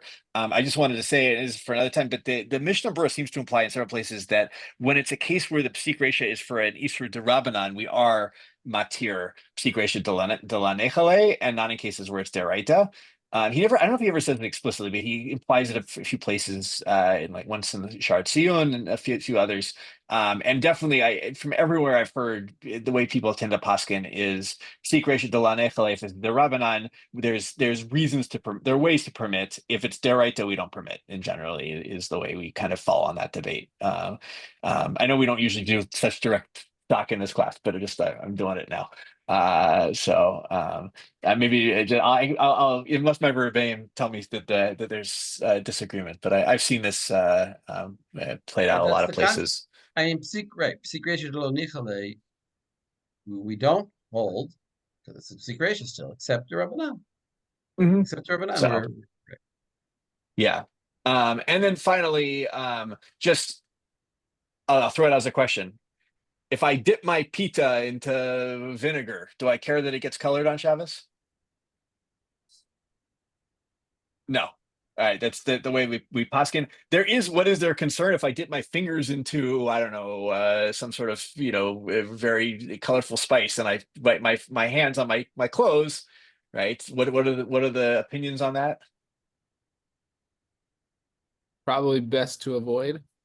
Yeah. But why might not it be a problem of Sovea? Because there's no Sovea by Ochlin. No, someone said it. That's on the other side. That's on the other. Yeah, you're getting your pants dirty, right? It's like that's not coloring your pants. That's the stain that you want to figure out how to get out at the end of the day. So, but there is like, it is, best if you're eating certain foods that you don't wipe them on your clothes. Maybe I don't know. It's there's probably more to say about this, and cloth napkins and so forth. All right, that's this. Wiping your mouth and getting lipstick on your handkerchief, on your cloth napkin. That's Sovea, yeah, or maybe not. Maybe again, it's that's lichluch and not a concern at all. Yeah, exactly. Yeah, the normative, the psak that most people end up going with is that you're allowed to remove your makeup. Like, you're not allowed to various forms of makeup, but like you can't put on lipstick on Shabbos. But most of them say that you can intentionally take it off, because it is like, the whole point is it's derech lichluch. When you're using like a makeup remover wipe, right? The whole point isn't you're like, wow, I'm going to make this makeup remover wipe look so aesthetically pleasing. The entire point is it's for removal. Yeah. And versus Sovea is to make the clothes look nicer. So, all right, I will end with that. I know people are dropping off here. But Yeshikov. Very nice. Yeah, thank you, Rabbi Joel. Ripping to you.